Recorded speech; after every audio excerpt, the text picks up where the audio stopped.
আসসালামু আলাইকুম রহমতুল্লাহি ওয়া বারাকাতুহু। প্রিয় দিনী ভাইয়েরা, আমি আপনাদের সামনে একটি গুরুত্বপূর্ণ মাসালা নিয়ে উপস্থিত হয়েছি।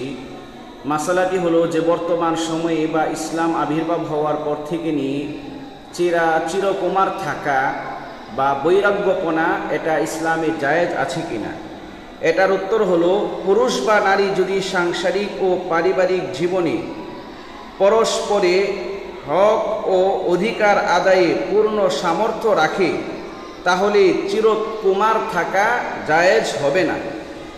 তবে যদি আল্লাহর হক ও দাম্পত্য জীবনের যাবতীয় বিষয়াদি পালনে অক্ষম হয়, তাহলে বিবাহ না করার অবকাশ আছে।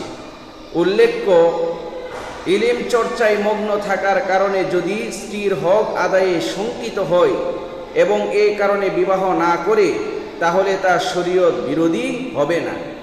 এটার দলিল হলো সুনানে নাসাই 3 নম্বর খণ্ড 370 পৃষ্ঠা এবং আল বাহরুর রায়ে 3 নম্বর খণ্ড 80 পৃষ্ঠা।